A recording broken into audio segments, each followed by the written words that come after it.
மனைவி சீரியல் இனி வரப்போற எபிசோட்ஸ்க்கான ரிவ்யூ தான் பார்க்க போறோம். அடுத்தடுத்த சுவாரஸ்யங்களை தெரிஞ்சுக்கிறதுக்கு இந்த வீடியோவை ஸ்கிப் பண்ணாம கடைசி வரைக்கும் பாருங்க. நம்ம அன்னபூர்ணி இருந்துட்டு காயத்ரி செலியன் கல்யாணத்துல செலியனை கடத்தினது எசைக்கு தான் அப்படின்னு தெரிஞ்சு ரொம்ப மன உடைச்சல்ல இருக்காங்க. தான் பொண்ணோட வாழ்க்கையை தானே கெடுத்துட்டோமே, ஒரு பொறுக்கிக்கு கல்யாணம் பண்ணி வச்சுட்டோமே, தான் மரியாதை போகக்கூடாதுன்றதுக்காக என் பொண்ணு ஒரு பொறுக்கியை கல்யாணம் பண்ணிக்கிச்சு அப்படின்னு மன வருத்தத்துல ரொம்பவே ஃபீல் பண்ணிக்கிட்டு இருக்காங்க.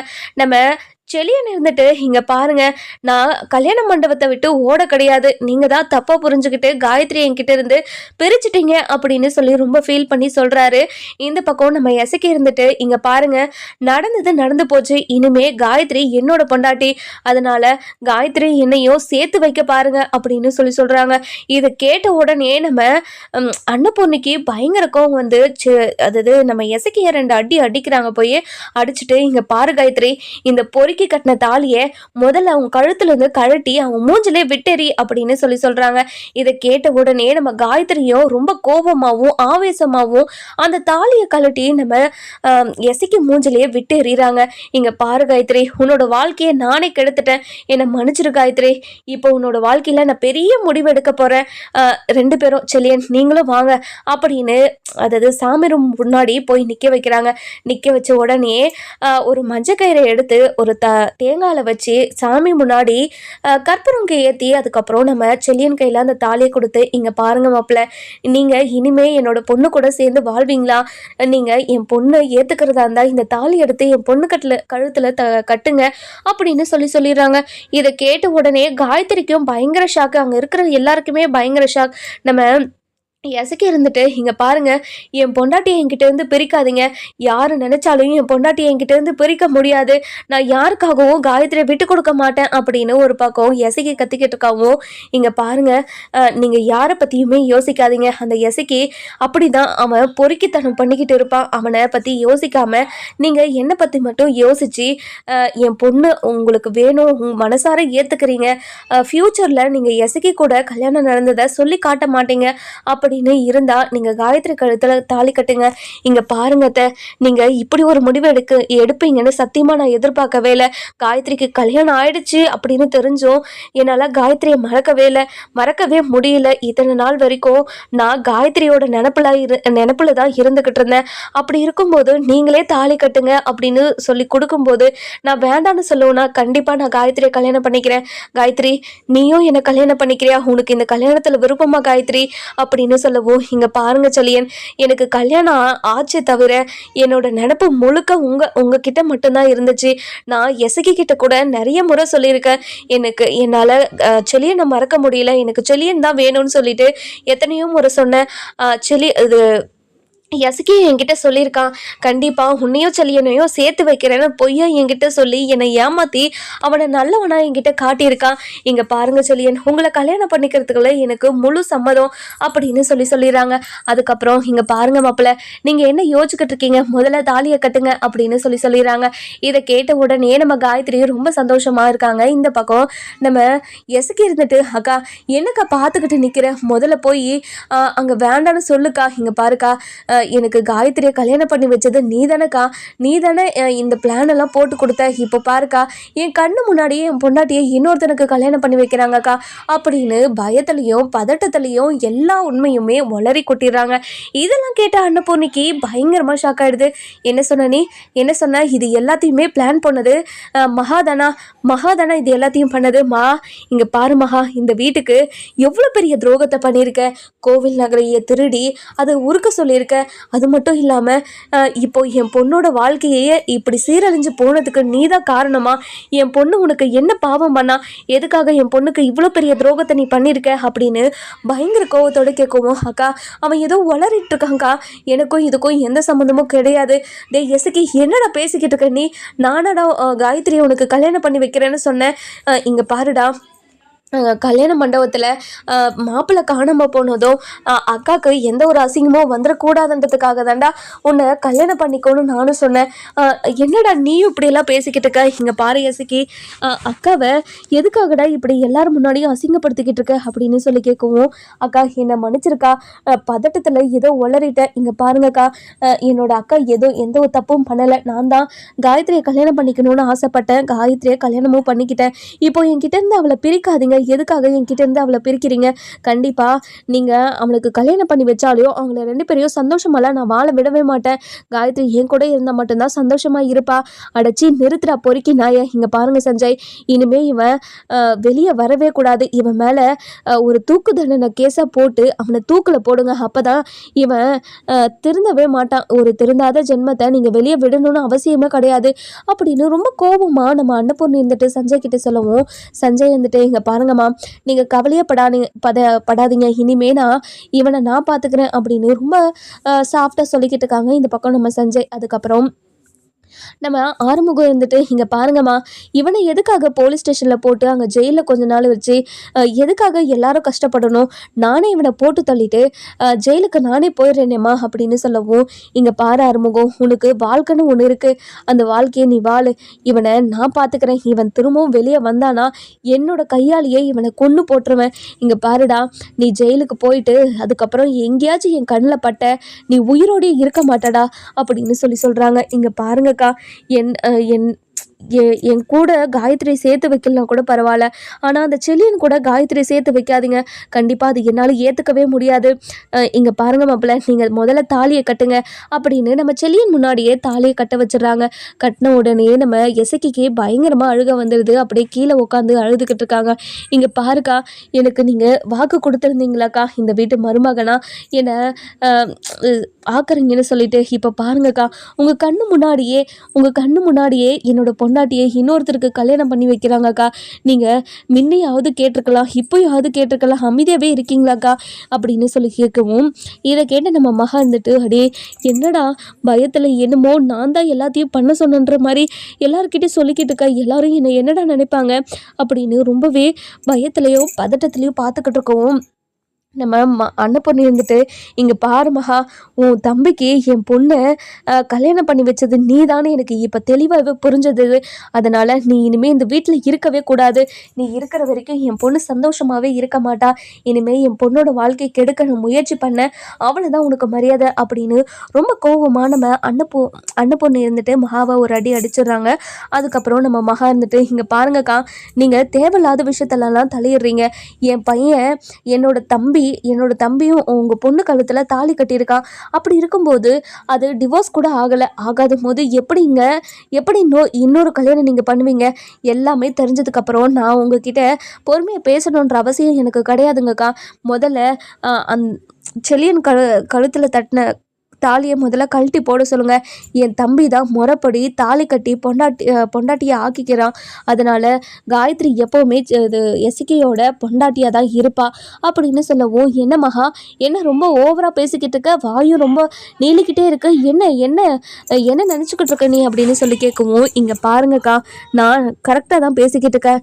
நீங்கள் எந்த கோர்ட்டுக்கு வேணாலும் போய் கேளுங்க. என்னோட தம்பி தான் உங்கள் பொண்ணு கழுத்தில் தாலி கட்டிருக்கான், ரிஜிஸ்டரும் ஆயிருக்கு. அப்படி இருக்கிறப்போ எப்படி நீங்கள் இன்னொரு பையனுக்கு கல்யாணம் பண்ணி வைக்கலாம் அப்படின்னு ரொம்ப கோபமாக பேசிக்கிட்டு இருக்கவும், இங்கே பாரு மகா, பஞ்சாயத்தில் என்ன பேசினேன்னு உங்களுக்கு ஞாபகம் இருக்கா? பஞ்சாயத்தில் பேசினதெல்லாம் உனக்கு ஞாபகம் இருந்தா இப்போ என்கிட்ட இந்த மாதிரியெல்லாம் பேச மாட்டேன் அப்படின்னு ரொம்ப கோபமாகவும் ஆவேசமாகவும் பேசிக்கிட்டு இருக்கவும், நம்ம சிவா இருந்துட்டு, இங்கே பாருங்கம்மா, இப்படி ஒரு பொறுக்கிக்கு காயத்ரியை கல்யாணம் பண்ணி வைக்கணும்னு நினச்சிருக்கீங்களே, உங்களுக்கு எப்படி மனசு வந்துச்சு அப்படின்னு சொல்லி கேட்கவும், இங்கே பாரு சிவா, நான் உன்னோட அம்மா தானே, உனக்கு அவன் தாய் மாமா தானே. அப்படி இருக்கும்போது உன்னோட மாமா மேலே உனக்கு கொஞ்சம் கூட பாசமே இல்லையாடா?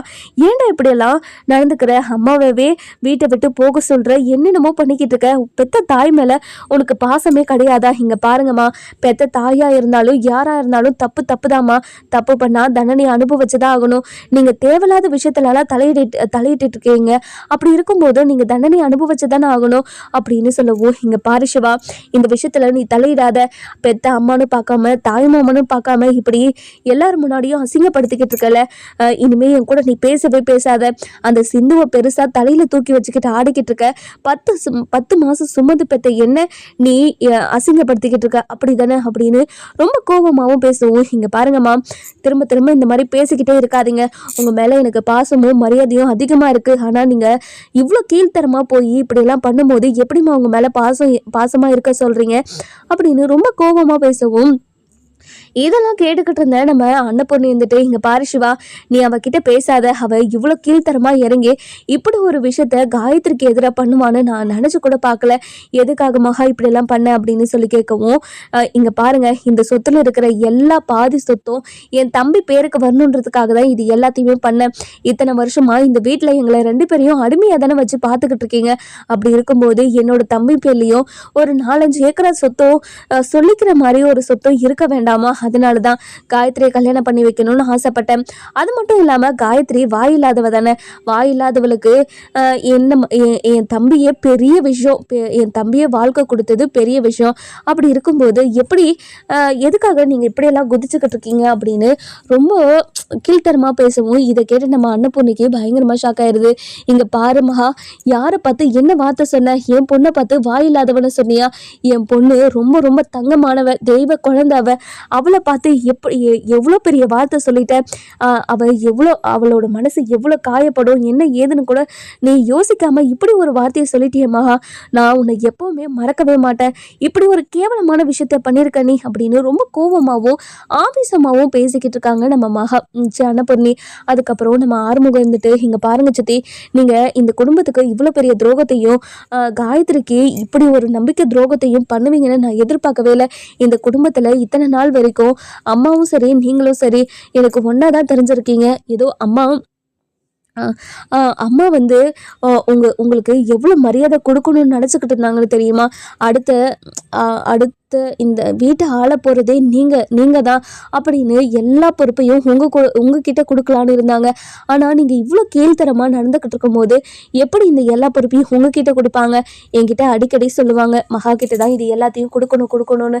ஆனால் இப்போது உங்ககிட்ட எந்த ஒரு பொறுப்பையும் எந்த ஒரு அங்கீகாரத்தையும் கொடுக்க போகிறது கிடையாது. நீங்களும் எந்த அங்கீகாரத்தையும் வாங்க போகிறதும் கிடையாது அப்படின்னு சொல்கிறாங்க. இதை கேட்டுக்க உடனே நம்ம மகாக்கு ரொம்பவே ஷாக் ஆகிடுது. ஐயோ, நம்ம தெரியாமல் தப்பு பண்ணிட்டோமோ, எல்லா சொத்துமே நம்ம பேரில் தானாக வந்திருக்கோம். ஆனால் நம்ம இப்படி ஒரு தப்பு பண்ணி இப்படி அசிங்கப்பட்டு நிற்கிறோமே அப்படின்னு சொல்லிட்டு நம்ம மகா மனசில் தோணிக்கிட்டே இருக்கு. இங்கே பாரு ஆறுமுகம், அவகிட்ட நீ எதுக்காக பேசிக்கிட்டு இருக்க? அவகிட்ட பேசணும்னு அவசியமே இல்லை. இங்கே பாரு சஞ்சய், அவனை கூட்டிட்டு ஃபஸ்ட்டு கிளம்பு அப்படின்னு சொல்லிடுறாங்க. அதுக்கப்புறம் நம்ம எஸ்கே கூட்டிட்டு ஜெயிலுக்கு கிளம்பிடுறாங்க. இந்த பக்கம் நம்ம செல்லியன் இருந்துட்டு அன்னபூர்ணி கிட்ட வந்து, இங்கே பாருங்க அத்தை, நீங்கள் எங்களை 2 பேரையும் ஆசீர்வாதம் வாங்கணும் அப்படின்னு நம்ம அன்னபூர்ணி கிட்ட ஆசீர்வாதம் வாங்குறாங்க. இங்கே பாரு காயத்ரி, இத்தனை நாள் நீ பட்ட கஷ்டத்துக்கும் பட்ட அவமானத்துக்கும் மனவேதனைக்கும் இனிமே கண்டிப்பாக உனக்கு ஆறுதல் கிடைக்கும்னு நான் நினைக்கிறேன். இனிமேல் செல்லியன் கூட சேர்ந்து சந்தோஷமாக நீ வாழணும், நீ சந்தோஷமாக இருக்கிறத நான் பார்க்கணும் அப்படின்னு சொல்கிறாங்க. இதை கேட்ட உடனே காயத்ரிக்கு ரொம்பவே சந்தோஷமாயிடுது. இங்கே பாருங்கம்மா, எனக்கு இப்படி ஒரு வாழ்க்கை அமையும்னு சத்தியமாக எதிர்பார்க்கவே இல்லை. நான் செல்லியனை உயிருக்கு உயிராக நேசித்தேன்.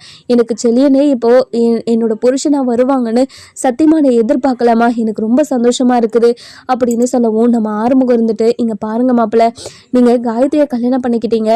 இனிமேல் என்ன பிரச்சனை வரும் என்ன ஏதுன்னெல்லாம் தெரியல. அதனால் ஒரு கொஞ்ச நாளைக்கு நம்ம வீட்டிலே இருக்கீங்களா அப்படின்னு சொல்லி கேட்கவும், இதை கேட்ட உடனே, இங்கே பாருங்க, நான் கல்யாணம் பண்ணிக்கிட்டது இன்னும் என்னோட அம்மாக்கும் அப்பாவுக்கும் தெரியாது.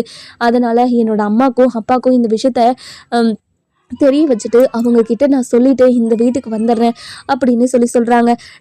நானே உங்களை கூட்டிகிட்டு போகிறேன் அப்படின்னு சொல்லவும், அன்னபூர்ணியும், இங்கே பாருங்கள், நானும் வரேன், அவங்க அப்பா அம்மா கிட்ட நானும் பேசுகிறேன். அவங்க அப்பா அம்மா கண்டிப்பாக ரொம்ப வருத்தப்படுவாங்க. தன்னோட பையன் கல்யாணத்தை பார்க்கணுன்னு அவங்களுக்கும் ஆசை இருக்காதா? அவங்களும் எவ்வளோ ஆசையை மனசில் வச்சுருந்துருப்பாங்க. அது எல்லாத்தையும் நம்மளோட சுயநலத்துக்காக எல்லாத்தையும் கெடுத்து விட்டுட்டோமே. அதனால் கண்டிப்பாக போய் நம்ம பேசணும் அப்படின்னு நம்ம அன்னபூர்ணி, ஆறுமுகம், சிவா, சிந்து, பைரவி அப்படின்னு எல்லாருமே நம்ம காயத்ரியும் செல்லியனை கூட்டிட்டு செல்லியனோட வீட்டுக்கு போகிறாங்க. போன உடனே நம்ம செல்லியன் காலிங் பில் அடிக்கவும் செல்லியனோட அப்பா வந்து கதவை திறக்கிறாங்க. கதவை திறந்த உடனே செல்லியனோட அப்பாவுக்கு பயங்கர ஷாக். அப்படியே நெஞ்சடைச்சு போகிற மாதிரி ஒரு மாதிரி பயங்கர ஷாக்கில் இருக்காங்க. அதுக்கப்புறம் நம்ம செல்லியனோட அப்பா இருந்துட்டு, இங்கே பாருடா செல்லியா, என்னடா இது அப்படின்னு சொல்லி கேட்குவோம். அப்பா என்னை மன்னிச்சிருங்கப்பா, உங்களுக்கு தெரியாமல் இப்படி ஒரு விஷயத்த பண்ணதுக்கு என்னை மன்னிச்சிருங்கப்பா, நிறைய பிரச்சனை நடந்துருச்சு, அதை உங்ககிட்ட உள்ளே போய் சொல்கிறேன் வாங்கப்பா அப்படின்னு சொல்லிட்டு உள்ளே போகிறாங்க. அதுக்கப்புறம் என்ன, இங்கே பாருங்க மாப்பிள்ள, கொஞ்சம் நிற்கிறீங்களா? முத கல்யாணம் பண்ணி வீட்டுக்கு வரீங்க, ஆரத்தி எடுத்து தானே நீங்கள் உள்ளே போனோம். இங்கே பாருங்கள், நடந்ததெல்லாம் நம்ம அப்புறமா பேசிக்கலாம். இவங்க 2 பேருக்கும் முதல்ல ஆரத்தி எடுத்து உள்ளே கூட்டிகிட்டு போகிறீங்களா அப்படின்னு சொல்லிட்டு நம்ம செல்லியனோட அப்பா கிட்டே சொல்லவும், இதை கேட்டுக்கிட்டு இருந்த நம்ம செல்லியனோட அப்பா இருந்துட்டு அவங்க அம்மா கிட்டே சொல்லி ஆரத்தியை கொண்டு வர சொல்கிறாங்க. ஆரத்தியை கொண்டு வந்து 2 பேருக்கும் ஆரத்தி எடுத்து உள்ளே கூட்டிகிட்டு போகிறாங்க. போன உடனே நடந்த விஷயத்தெல்லாம் செல்லியன் ஒன்று விடாமல் அவங்க அப்பா அம்மா கிட்டே சொல்லவும், நம்ம செல்லியனோட அப்பாவும் அம்மாவும் ரொம்பவே பயந்து போயிடுறாங்க. இங்கே பாருடா செல்லியா, உன்னோட வாழ்க்கை நல்லா இருக்கணுன்றதுக்காக தாண்டா நாங்கள் ரொம்பவே கஷ்டப்பட்டுக்கிட்டு இருக்கோம். ஆனால் இந்த பொண்ணை எப்போ பொண்ணு பார்க்க போனோமோ அந்த நாள்ல இருந்து கல்யாணம் ஆகிற நாள் வரைக்குமே பிரச்சனை மேலே பிரச்சனை. நீ உயிரோட இருப்பியா இருக்க மாட்டியான்ற அளவுக்கு நாங்கள் ரொம்ப ரொம்ப ரொம்ப பயந்து போயிட்டோம்டா. இப்போது நீ அந்த பொண்ணவே கல்யாணம் பண்ணிட்டு வந்திருக்க. அது மட்டும் இல்லாமல் அது எல்லாத்துக்கும் காரணமாக இருந்தவனை ஜெயிலுக்கும் அனுப்பியிருக்க. அவங்க வெளியே வந்தால் சும்மா இருப்பாங்கன்னு நினைக்கிறியா? எனக்கு ரொம்ப ரொம்ப பயமாக இருக்குது. அதனால தான் இந்த பொண்ணை கல்யாணம் பண்ணி வைக்கிறதுக்கு நான் ரொம்ப யோசிச்சுக்கிட்டு இருந்தேன். இங்கே பாருடா செல்லியா, இவங்க வேண்டாடா நமக்கு அப்படின்னு சொல்லிட்டு செல்லியனோட அம்மா சொல்லவும், இங்கே பாருங்கம்மா, காயத்ரியை நான் கல்யாணம் பண்ணிக்கிட்டேன். இனிமேல் அவளை எந்த காரணத்துக்கு ஒன்றும் நான் கைவிட மாட்டேன். அவள் என்னோட பொண்டாட்டி. இனிமே எதுக்காகவும் எந்த காரணத்துக்காகவும் காயத்ரியை யாருக்காகவும் விட்டு கொடுக்க மாட்டேன் அப்படின்னு சொல்கிறாங்க. இதை கேட்ட உடனே நம்ம செல்லியனோட அப்பாவும் அம்மாவும், இங்கே பாரு செல்லியா, நீ சந்தோஷமாக இருக்கணுன்றதுக்காக தாண்டா நாங்களும் இவ்வளோ நாளாக உசுரை வச்சுக்கிட்டு இருக்கோம். இப்போ உன்னோட சந்தோஷத்துக்காக ஒரு கல்யாணத்தை பண்ணிக்கிட்டேன். ஆனால் இந்த கல்யாணத்தால் எவ்வளோ பெரிய பிரச்சனைகள்லாம் வரும்னு நினச்சாவே எனக்கு ரொம்ப பயமாக இருக்குடா. அதனால் நம்ம ஊரை விட்டே போயிடலாம், உன்னோட பொண்டாட்டியை கூட்டிகிட்டு வாடா போகலாம் அப்படின்னு சொல்லி கூப்பிடவும், இதை கேட்ட உடனே நம்ம அன்னபூர்ணி இருந்துட்டு, இங்கே பாருங்கள், அந்த செல்லியனாலேயோ மாறனாலேயோ இனிமே காயத்ரிக்கு எந்த ஒரு பிரச்சனையும் வராது. அதுக்கு நான் கேரண்டி. கண்டிப்பாக இவங்க 2 பேரும் சந்தோஷமாக வாழ்வாங்க. இப்போ தான் அவங்க 2 பேருக்கும் கல்யாணம் ஆயிருக்கு. அதனால் அவங்க 2 பேரையும் எங்கள் வீட்டுக்கு கூட்டிகிட்டு போகிறோம். கொஞ்ச நாளைக்கு மட்டும் எங்கள் வீட்டில் இருக்கட்டும். அதுக்கப்புறம் உங்கள் பையன் உங்கள் கூடவே வந்துட்டோம். உங்கள் பையனை உங்ககிட்டேருந்து பிரித்து கூட்டிகிட்டு போகிறதுக்கெல்லாம் நான் வரல. ஆனால் ஒரு கொஞ்ச நாளைக்கு எங்கள் வீட்டில் இருந்தால் அவங்க 2 பேரும் பாதுகாப்பாக இருப்பாங்களே அப்படின்றதுக்காக தான் நான் கூட்டிகிட்டு போகிறேன்னு சொல்கிறேன். அதுக்கு நீங்கள் சம்மதிக்கணும் அப்படின்னு சொல்கிறாங்க. இதை கேட்ட உடனே நம்ம செல்லியனோட அப்பாவும் அம்மாவும் யோசிச்சுக்கிட்டே இருக்காங்க. இங்கே பாருங்கம்மா, என் பையன் சந்தோஷமாக கல்யாணம் பண்ணிக்கிட்டு ஒரு வாழ்க்கையை வாழணும் தான் ஆசைப்பட்டான்.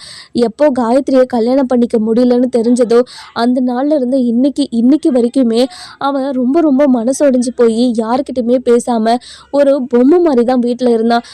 அவனோட முகத்துல இப்போதான் நான் சிரிப்பவே பார்க்குறேன். அதனால நீங்க தாராளமாக கூட்டிட்டு போங்க. என் பையனோட சந்தோஷம் தான் முக்கியம். என் பையன் எங்க இருந்தாலும் சந்தோஷமா நிம்மதியா இருக்கணும். அது மட்டும்தான் எனக்கு வேணும். என் பையனை நீங்க சந்தோஷமா பார்த்துக்கிட்டா மட்டும் போதும் அப்படின்னு சொல்றாங்க. இதை கேட்ட உடனே நம்ம அன்னபூர்ணி இருந்துட்டு, இங்க பாருங்க ஐயா அப்படின்னு கையை பிடிச்சிக்கிட்டு, இங்க பாருங்க, கண்டிப்பா உங்க பையனுக்கு எந்த ஒரு பிரச்சனையோ எந்த ஒரு பாதிப்போ எந்த ஒரு எதுக்குமே நீங்க சந்தேகப்படாம எங்க வீட்டில் இருக்கலாம். கண்டிப்பா உங்க பையன் சேஃபாகவும் பத்திரமாகவும் இருப்பாங்க அப்படின்னு சொல்கிறாங்க. இதை கேட்ட உடனே நம்ம செல்லியனோட அப்பா இருந்துட்டு செல்லியனை கட்டிப்பிடிச்சிட்டு, இங்கே பாருடா செல்லியா, நீ ரொம்ப சந்தோஷமாக இருக்கணும். 100 வருஷத்துக்கு நீ ரொம்ப சந்தோஷமாக வாழணும். எந்த நோயும் நொடியும் இல்லாமல் சந்தோஷமாக வாழணும்டா. அதுதான் அப்பாவுக்கும் அம்மாவுக்கும் அவ்வளோ சந்தோஷத்தை கொடுக்கும், சரியா அப்படின்னு சொல்லவும், அப்பா நீங்கள் கவலையப்படாதீங்கப்பா, எனக்கு இனிமேல் எந்த பிரச்சனையும் வராது. எனக்கு இனிமேல் எந்த பிரச்சனை வந்தாலையும் அதை சமாளிக்கிறதுக்கான தைரியமும் தன்னம்பிக்கையும் எனக்கு வந்துருச்சு. நீங்கள் கவலையப்படாதீங்க. அதையும் மீறி இவங்க எல்லாரும் என்கிட்ட சண்டைக்கு வந்தால் எனக்கு பின்னாடி இவ்வளோ பேர் இருக்காங்க. இவங்க எல்லாரும் என்னை காப்பாற்றுவாங்க. நீங்கள் கவலையப்படாதீங்க. என்னை நினச்சி இனிமேல் நீங்கள் துளி கூட வருத்தப்பட வேண்டிய அவசியமே கிடையாது அப்படின்னு சொல்லிடுறாங்க. அதுக்கப்புறம் என்ன, நம்ம செல்லியனையும் நம்ம காயத்ரியையும் அதாவது கூட்டிகிட்டு போகலாமா அப்படின்னு அன்னபூர்ணி இருந்துட்டு கேட்கவும், இங்கே பாருங்கம்மா, தாராளமாக கூட்டிகிட்டு போங்க. நல்லபடியாக இவங்க 2 பேரும் சேர்ந்து வாழ்ந்தாவே எனக்கு ரொம்ப சந்தோஷம்தாம்மா. நீ இங்கே பாருடா செல்லியா, இங்கே பாருமா மருமகளே, இனிமே எங்கள் வீட்டு மருமகளை ஆயிட்ட நீ. அதனால என்னோட பையனை நீ தான் ரொம்ப பத்திரமா பார்த்துக்கணுமா அப்படின்னு சொல்கிறாங்க. இதை கேட்ட உடனே, இங்கே பாருங்க அங்கிள், நீங்கள் பயப்படாதீங்க. கண்டிப்பாக என்னோட புருஷனுக்கு எதுவும் ஆக விட மாட்டேன். என் புருஷனை எனக்கு எப்படி பார்த்துக்கிறதுன்னு தெரியும். நான் இவரை கல்யாணம் பண்ணிக்கணும்னு ரொம்ப ரொம்ப ரொம்ப ஆசைப்பட்டேன். இப்போ அது நடந்துருச்சு. இனிமே இவரை எப்படி தக்க வச்சுக்கிறதுன்னு எனக்கு தெரியும். நீங்கள் கவலைப்படாதீங்க. இவரை நினச்சி கவலைப்பட வேண்டிய அவசியமே கிடையாது. இனிமே ஒவ்வொரு நிமிஷமும் இவரை சந்தோஷப்படுத்தி பார்க்கறது மட்டும்தான் என்னோட வேலையாகவே இருக்கும் அப்படின்னு நம்ம செலியனோட அப்பாவும் அம்மாவோட மனசையும் சந்தோஷப்படுத்திக்கிட்டு இருக்காங்க. அதுக்கப்புறம் என்ன, நம்ம செலியனோட அப்பாவும் அம்மாவும், இங்கே பாருங்கம்மா சம்மந்தியம்மா, என்னோட பையனை உங்கள் வீட்டுக்கு அனுப்பி வைக்கிறோம். என் பையனை எப்படி அனுப்பி வைக்கிறோனோ அதே மாதிரி என் பையன் என்கிட்ட திரும்ப வரணும். அதுக்கு நீங்கள் தான் எனக்கு வாக்கு கொடுக்கணும் அப்படின்னு சொல்கிறாங்க. இது கேட்ட உடனே, கவலையப்படாதீங்க, நான் உங்களுக்கு வாக்கு கொடுக்குறேன். கண்டிப்பாக எந்த பிரச்சனையும் வராது, கவலையப்படாதீங்க அப்படின்னு சொல்கிறாங்க. இதை கேட்ட உடனே நம்ம செல்லியன் இருந்துட்டு ரொம்ப சந்தோஷமாக அப்பா அம்மா வந்து அப்படியே கட்டி பிடிச்சிக்கிறாங்க. அதுக்கப்புறம் நம்ம செல்லியனும் காயத்ரியும் அதாவது நம்ம அன்னபூர்ணி வீட்டுக்கு அனுப்பி வச்சிடறாங்க. அங்கே போன உடனே காயத்ரிக்கும் செல்லியனுக்கும் ஃபர்ஸ்ட் நைட் ஏற்பாடு பண்ணணும் அப்படின்றதுக்காக அன்னபூர்ணி இருந்துட்டு நல்ல நாள் பார்க்குறாங்க. இன்றைக்கே நல்ல நாளாக தான் இருக்குது, அதனால் இன்றைக்கே இந்த வாழ்க்கையை அவங்க ஸ்டார்ட் பண்ணட்டும் அப்படின்னு ஃபர்ஸ்ட் நைட் ரூமெல்லாம் ரெடி பண்ணுறதுக்கு எல்லா ஏற்பாடும் பண்ணிக்கிட்டு இருக்காங்க. இதெல்லாம் பார்த்துக்கிட்டு இருந்தேன் நம்ம மகா இருந்துட்டு ரொம்ப கோவமாக, இங்கே பாருங்கக்கா, நீங்கள் பண்ணிக்கிட்டு இருக்கிறது கொஞ்சம் கூட சரியில்லை அப்படின்னு சொல்லவும், இதை கேட்ட உடனே நம்ம அன்னபூர்ணிக்கு பயங்கர கோவம் வந்துடுது. இங்கே பாரு மகா, நீ பண்ணதுக்கு நான் இப்போ வரைக்கும் உன்கிட்ட நார்மலாக பேசிக்கிட்டு இருக்கேன்னு சந்தோஷப்படு. உன்னை வீட்டை விட்டு துரத்தாமல் இருக்கணும்னு சந்தோஷப்படு. திரும்பவும் இங்கே என்ன நடக்குது ஏது நடக்குதுன்னு இங்கே ஏதாவது பிரச்சனை பண்ண பார்த்த உன்னை நானே கொண்டுட்டு ஜெயிலுக்கு போயிடுவேன் தெரிஞ்சுக்கோ அப்படின்னு சொல்லவும், இங்கே பாருங்கக்கா, நீங்கள் என்ன தான் நினச்சிக்கிட்டு இருக்கீங்க, என்ன நினச்சி இதெல்லாம் பண்ணிக்கிட்டு இருக்கீங்கன்னு சத்தியமாக எனக்கு புரியல. என் தம்பி பொண்டாட்டியே இருந்த இவளை போய் இன்னொருத்தனுக்கு கல்யாணம் பண்ணி வச்சு இப்படிலாம் பண்ணிக்கிட்டு இருக்கீங்களே, இதை என்னால் பார்க்க முடியலக்கா அப்படின்னு சொல்லவும், இதை கேட்ட உடனே என்ன பண்ணுறது ஏது பண்ணுறதுன்னு தெரியாமல் ரொம்பவே கஷ்டப்பட்டுக்கிட்டு இருக்காங்க. அதுக்கப்புறம் நம்ம அன்னபூர்ணி இருந்துட்டு, இங்கே பாரு சிவா, இங்கே வா சிவா, ஃபர்ஸ்ட் நைட் ரூம் எல்லாம் ரெடி பண்ணிட்டியா அப்படின்னு சொல்லி கேட்கவும், எல்லாமே ரெடி பண்ணிகிட்டு இருக்கோம் பெரியம்மா, நீங்கள் கவலைப்படாதீங்க, இன்னும் கொஞ்ச நேரத்தில் எல்லாத்தையும் ரெடி பண்ணிடுவோம் அப்படின்னு சொல்கிறாங்க. அதுக்கப்புறம் நம்ம சிந்து இருந்துட்டு ஃபர்ஸ்ட் நைட் ரூம் எப்படி இருக்குது அப்படின்றதுக்காக பார்க்கறதுக்கு போகிறாங்க. போன உடனே அங்கே சிவா மட்டும்தான் இருக்காரு. சிவா கிட்ட போயிட்டு, இங்கே பாரு டாக்டரே, உனக்கும் எனக்கும் இப்படி ஒரு நாள் வந்துச்சு, ஆனால் நீ தான் என் கூட சேர்ந்து வாழ்கிறதுக்கு விருப்பமே இல்லைன்னு சொல்லிட்ட. இப்போது உனக்கும் எனக்கும் இப்படி ஒரு நாள் வந்தால் எப்படி இருக்கும் அப்படின்னு சொல்லவும், இங்கே பாரு சிந்து, கண்டிப்பாக இப்படி ஒரு நாள் சீக்கிரமாக வந்துடும், நீ கவலையப்படாத அப்படின்னு இவங்க ஒரு பக்கம் ரொமான்ஸ் பண்ணிக்கிட்டு இருக்காங்க. இன்னொரு பக்கம் நம்ம சிந்து இருந்துட்டு ரொம்பவே கோவமாக உட்காந்துக்கிட்டு இருக்கவும், நம்ம ஆறுமுகம் இருந்துட்டு, இங்கே பாரு பைரவி, எதுக்காக கோவமாக இருக்க அப்படின்னு சொல்லி கேட்குறாங்க. இங்கே பாரு, எதுக்காக என்கிட்ட வந்து பேசிக்கிட்டு இருக்க, முதல்ல இங்கேருந்து போ, உன்னோட முகத்தை பார்த்தாவே எனக்கு எரிச்சலாக இருக்குது. இங்கே பாரு பைரவி, என்னை பார்த்தா எதுக்காக இவ்வளோ எரிஞ்சு விழுற, உன் மனசில் மனசில் நான் பதிஞ்சிட்டேன், ஆனால் வெளியே தான் நீ காட்ட மாட்டேங்கிற, வெளியே காட்டினாதான் நீ குறைஞ்சி போயிடுவே என்ன அப்படின்னு சொல்லி கேட்கவும், இங்கே பாரு, எந்த ஜென்மத்திலையும் உன் கூட சேர்ந்து வாழ்கிற எண்ணம் எனக்கு வரவே வராது. எதுக்காக திரும்ப திரும்ப என்கிட்ட வந்து இப்படி பேசிக்கிட்டே இருக்கிறது எனக்கு பயங்கர டென்ஷனாக இருக்குது.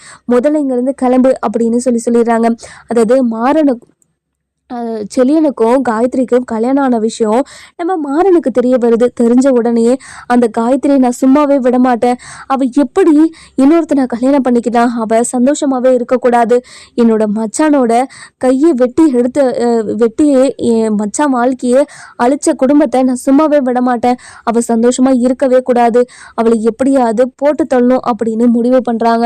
அதுக்கப்புறம் செலியனோட அதாவது அடியாள் கிட்ட இதெல்லாம் பற்றி பேசுகிறாங்க. ஏன்னா நம்ம மாறன் இருந்துட்டு நம்ம மாறன் வந்துட்டு ஜெயிலில் இருக்கிறதுனால அடியாள் கிட்ட சொல்லி நம்ம செலியனையும் அதுக்கப்புறம் நம்ம காயத்ரியையும் போட்டு தள்ள சொல்லி பிளானை போடுறாங்க. இன்னைக்கு நைட்டு அவங்க சந்தோஷமாக இருக்கவே கூடாது, அவங்கள எப்படியாவது போட்டு தள்ளிட்டு நீ வரணும் அப்படின்னு சொல்லிடுறாங்க. அதுக்கப்புறம் நம்ம செலியனை போடுறதுக்காக எல்லா ஏற்பாடையும் நம்ம மாறனோட ஆளுங்க பார்த்துக்கிட்டு இருக்காங்க. இந்த பக்கம் நம்ம செலியன் பயங்கர சந்தோஷத்தில் இத்தனை நாள் வாழணும்னு நினச்ச வாழ்க்கை இப்போ நம்ம வாழ போகிறோம், இன்னைக்கு நம்ம வாழ்க்கையை தொடங்க போகிறோம்னு நினச்சி ரொம்ப சந்தோஷமாக இருக்காங்க. இந்த பக்கம் காயத்ரி பயங்கர வெக்கத்தில் ரெடி ஆகிக்கிட்டு இருக்காங்க. நம்ம பைரவி இருந்துட்டு என்ன காயத்ரி வெக்கமாக இருக்கா அப்படின்னு சொல்லி கேட்குவோம். அண்ணி போங்க அண்ணி அப்படின்னு சொல்லி ரொம்பவே வெக்கப்படுறாங்க.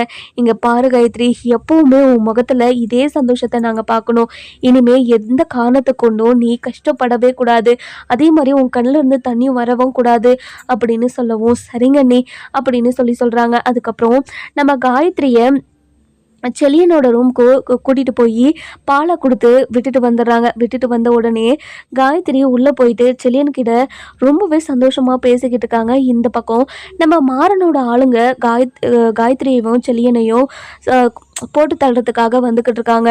நம்ம மாறனோட ஆளுங்க நம்ம காயத்ரியும் செலியனையும் போட்டு தள்ளுவாங்களா மாட்டாங்களான்னு சொல்லிட்டு நம்ம வர எபிசோடில் பார்க்கலாம். இந்த வீடியோ உங்களுக்கு பிடிச்சிருந்தா லைக் பண்ணுங்கள், சப்ஸ்கிரைப் பண்ணுங்கள், மறக்காமல் பெல் ஐகானையும் கிளிக்